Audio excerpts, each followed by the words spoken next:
In the dark voids of the solar system, drifting in between the familiar planets and their families of moons, are the asteroids.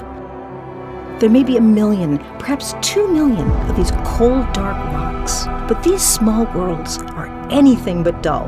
In fact, some of them are time capsules from the very beginning of the solar system, unaltered for billions of years, and the clues to how everything around us began, from the formation of the planets to the beginning of life itself, may be locked up in these asteroids. And tonight, a spacecraft from Earth is going to touch one, bring back a sample, and prepare for the long journey back to Earth so we can analyze it.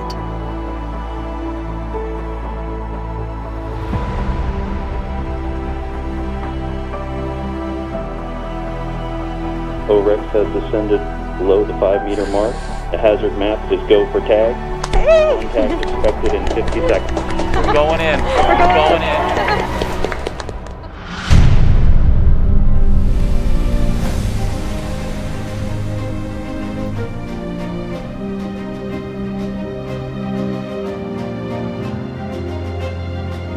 OSIRIS-REx is a one-of-a-kind spacecraft with an extraordinary team of engineers and scientists charting unexplored places. It was launched on September 8, 2016. The vehicle has traveled over 2.2 billion miles on a complex route to reach Bennu.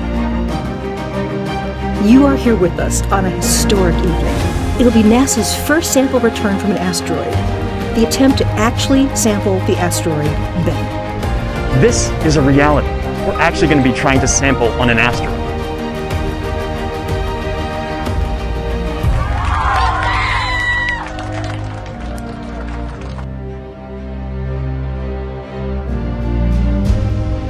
This represents the hopes and dreams, hard work, blood, sweat, and tears of thousands and thousands of people who have worked on this program for over a decade to make this a reality.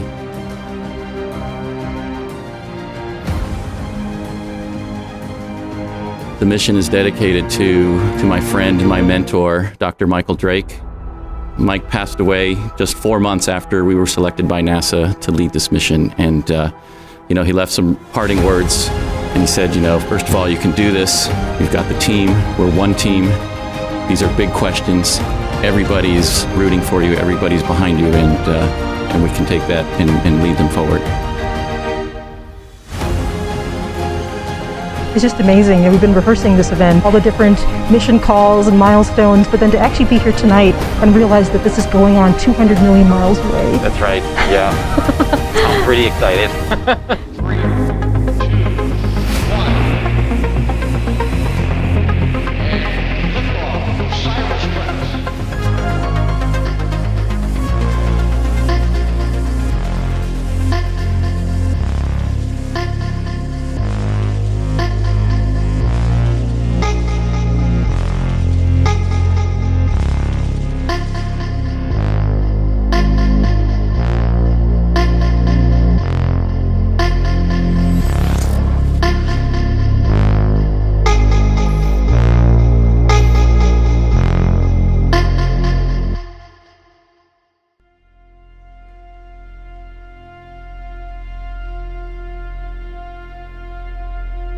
The pandemic has changed the way we lived our lives.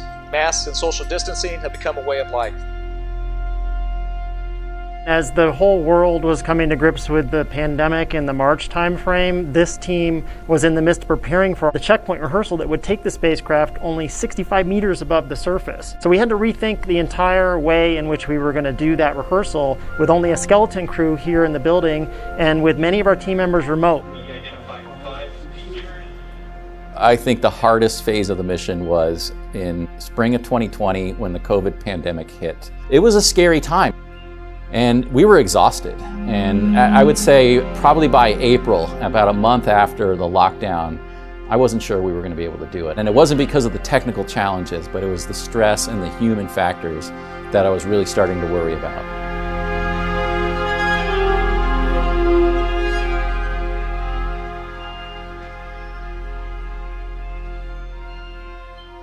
Now the main event is happening in about an hour. This is called TAG. Can you explain to us a bit why it's called TAG? Yeah, today we're tagging an asteroid, and TAG is an acronym that describes our sample collection strategy.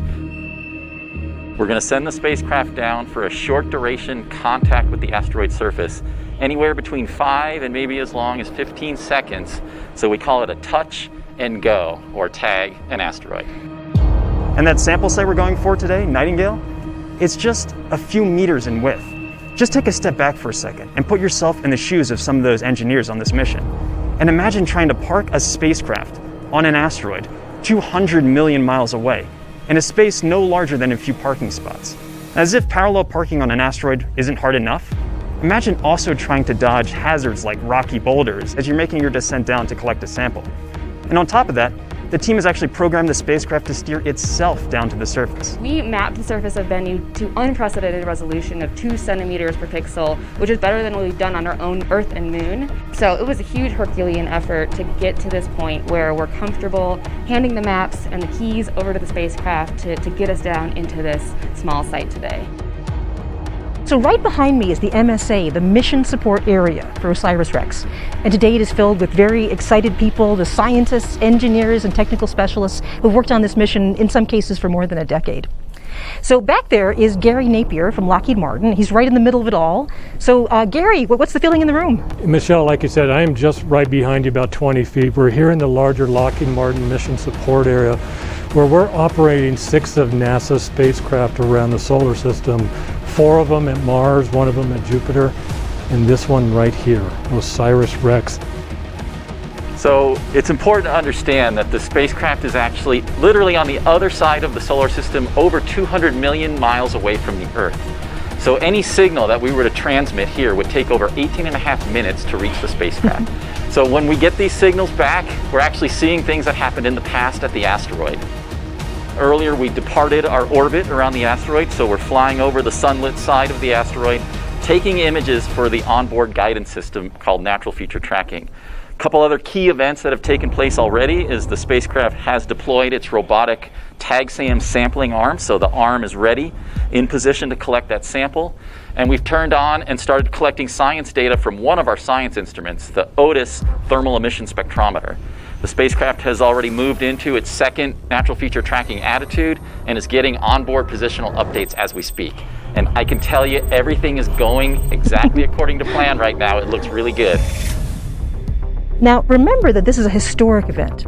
Today's endeavor will be the first time the space agency has ever touched the surface of an asteroid, collecting a sample of this pristine ancient material, a scientific treasure far more precious than gold.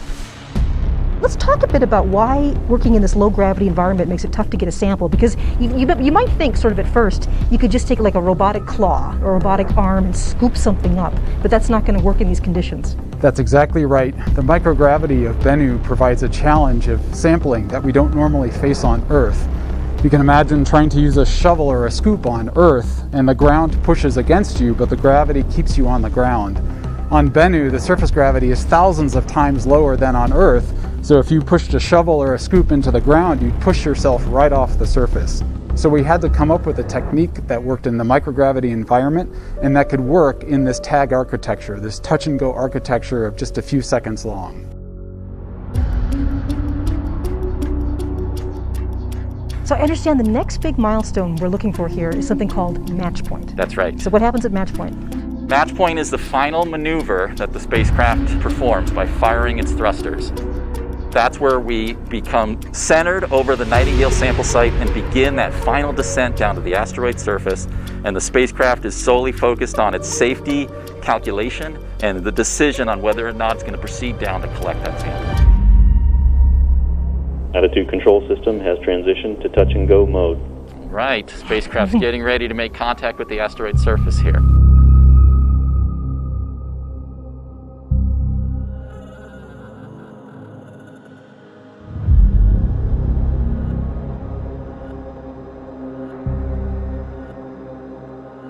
OREX MSA on OREX off. OREX is descending below 25 meters. Okay, we're getting really close. And I want to remind you, it's the 5-meter crossing that's the really critical one. We're only a couple minutes away from that. So the spacecraft has one key decision left to make. It's calculating right now the probability that it's going to come down either on a hazardous area, as we defined on that hazard map, or in a safe area. So we may, at 5 meters, the spacecraft may decide that it's hazardous and it's going to back away, allowing us to live to tag another day. So to me, all my senses are on that call out right now. Yeah. I really want to hear that we are go for tag.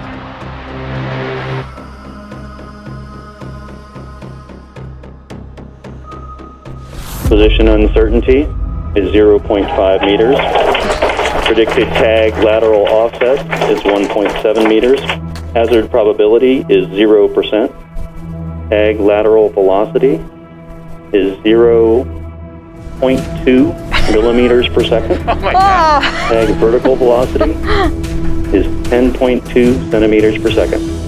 That sounded really good. Yes. So it sounded like the hazard map calculation looks really good. We're coming down on a green area.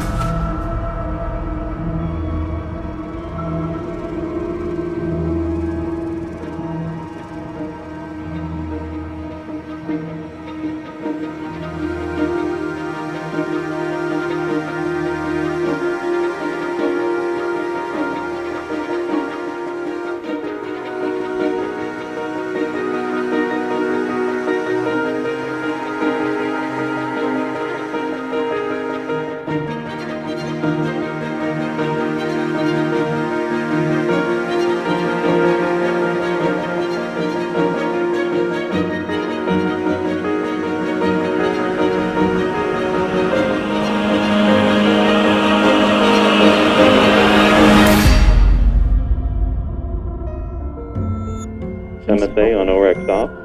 OREX has descended below the 5 meter mark. The hazard map is go for tag. Contact expected in 50 seconds. We're going in. We're going in.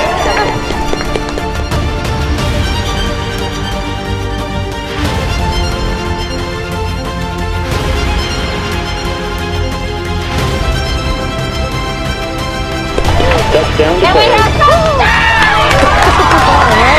Sampling is in progress.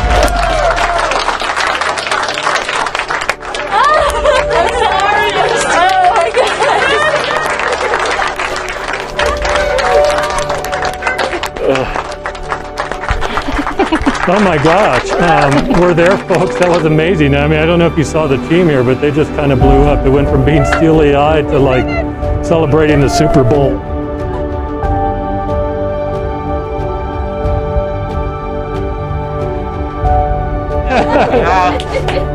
Congratulations. How you guys feeling? Transcendental. I mean, I can't believe we actually pulled this off.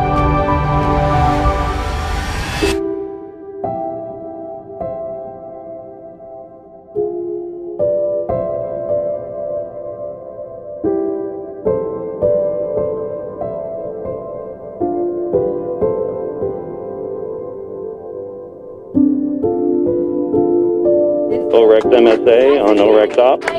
Sample collection is complete and the back away burn has executed. All right.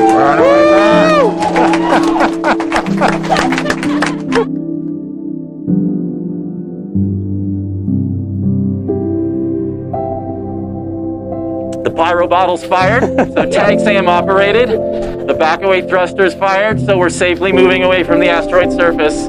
The spacecraft did everything it was supposed to do. We did it. We tagged the surface of the asteroid, and it's up to Bennu now to see how the event went.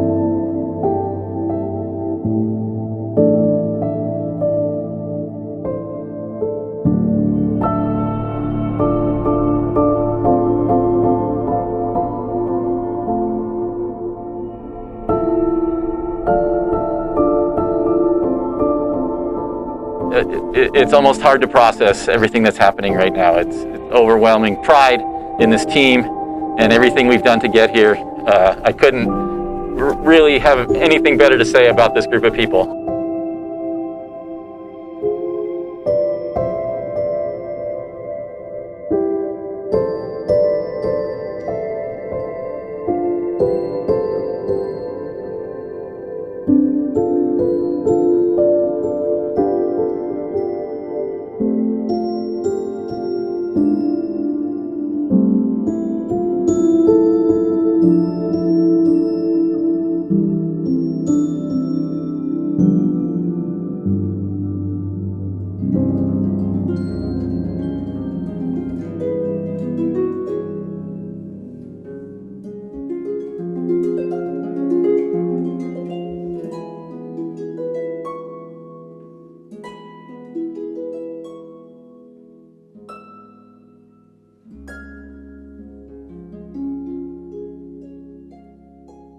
We are here live after some excellent news. I'm here with an exultant Dante Lauretta from the University of Arizona. So one more time for our audience out there, explain when we know we'll have a sample.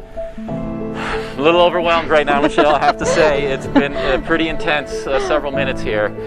I can tell you that everything went just exactly perfect, which is kind of the hallmark of this team. We have consistently beaten expectations over and over again. We have overcome the amazing challenges that this asteroid has thrown at us, and the spacecraft appears to have operated flawlessly. We don't know how long we were in contact with yet. That's some reconstructed information that we're going to have to put together over the next few hours as the data come in. We backed away successfully from the asteroid surface. The team is exuberant back there. Emotions are high. Everybody is really proud. We have some work to do to determine how much sample that we have collected. The next thing that I'm going to be looking for is once the spacecraft cools off, it probably got pretty warm as it approached the asteroid surface, so it needs to get rid of some of that excess heat. It's got to get those solar rays back onto the sun and get power positive. Once it's stabilized, it's going to point that high gain antenna at the Earth, and we're going to start bringing that data back. And those SAM-CAM images are going to tell us an enormous amount of information about how the events of today went. It's going to be a long, hopefully happy night for all of you as more data comes in. Thank you so much. It's been such an honor to be with you. Thank you. Thank you, everybody, for a great evening, and kudos to this team. It's an amazing experience. Oh, wow. And history was made tonight. Hello, everyone. I'm Nancy Neal Jones from the Office of Communications at NASA Goddard Space Flight Center. Yesterday, NASA's first asteroid sample return mission, OSIRIS-REx, successfully made contact with the surface of asteroid Bennu to collect a pristine sample for delivery to Earth in 2023. To share some remarks with us and to tell us more about what happened yesterday and what's coming up for the mission, we have with us today Dante Lauretta, OSIRIS-REx Principal Investigator, University of Arizona. So yesterday was all about monitoring this real-time telemetry from the spacecraft as we watched the events unfold 200 million miles away. And the question that came up over and over again in that live broadcast was, when are we going to get the images back? When are we going to know how the sampling event went? I can tell you, a lot of us were up really late last night. We were watching the images come down one by one. By about 2 a.m. here, local time in Denver, we got what I call the money shot, where we saw TAG SAM contacting the surface, and then the effect of injecting that high purity gas down into the asteroid regolith. I must have watched it about 100 times last night before I finally got a little bit of shut-eye, and then I dreamed of a wonder world of Bennu regolith particles floating all around me. Well, like everything on Bennu, a nightingale was unexpected in the way it behaved to the contact from the spacecraft. It's fun to go back and look at some of our early animations where you can see the TAG SAM head pushing firmly onto the surface, kind of like hitting a pad of concrete. There's a little bit of grain and dust that gets kicked up. And you know, we didn't make that up. We tested TAG SAM dozens of times, including in microgravity on NASA's C-9B microgravity testing aircraft. And that's what it looked like. TAG SAM pushed down onto the regolith bed, a few little particles floated away, kind of like coins flipping in slow motion. You could hear the rumble as the gravel got ingested into the TAG SAM head, and then when you pulled away, there was a tiny little divot underneath what TAG SAM had excavated. And we really thought Bennu was going to behave just like the test chambers did. But no, it was completely different. There was almost no resistance whatsoever from the asteroid's surface. The TAG SAM plunged in. It was like dropping into a pool of water. And we were deep into the asteroid subsurface even before that gas fired, and we just kept going.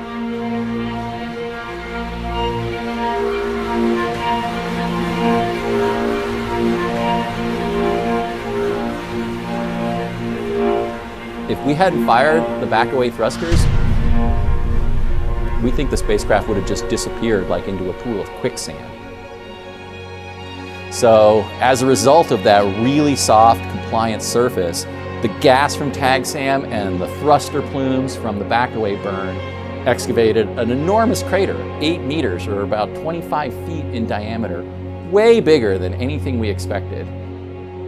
Our glorious moment, we safely contacted the asteroid surface, bury the tag SAM head and fire the gas, and you will load that thing up.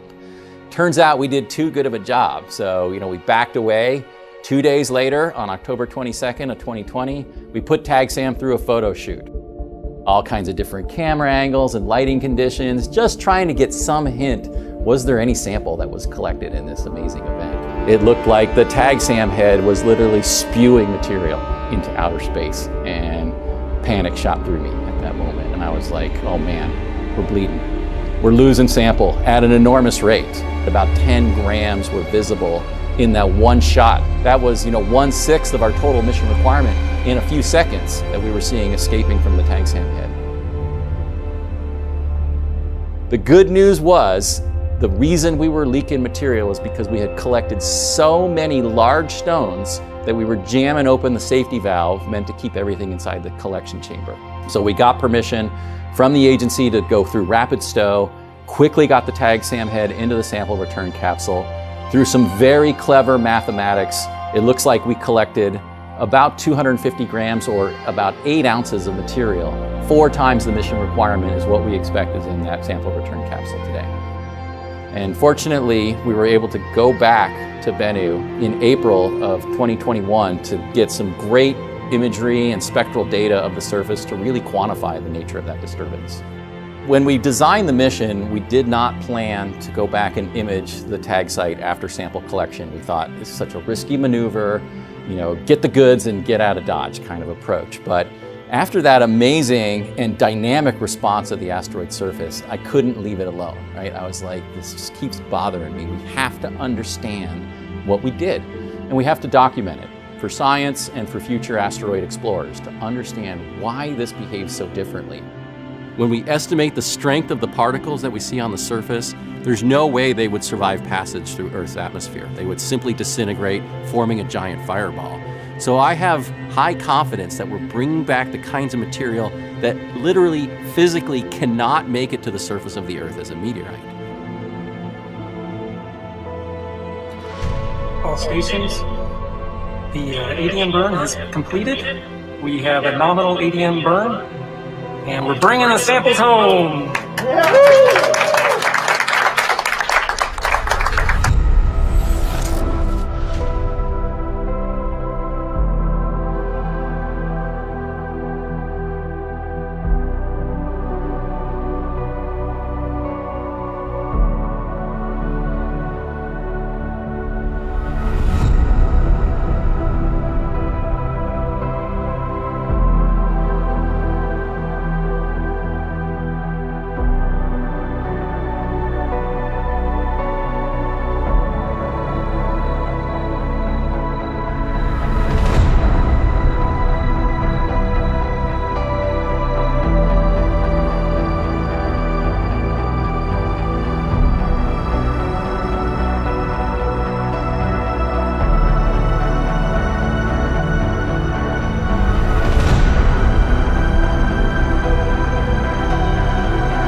Really surreal when you're talking about an asteroid sample return mission, 13 years ago, that we'd actually be at this point now.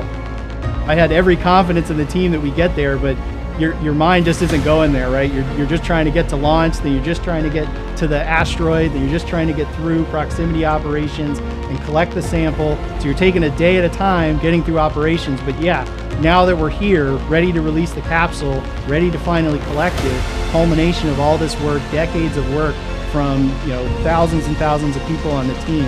It's just an incredible sense of accomplishment, and really excited to see this thing get on the ground.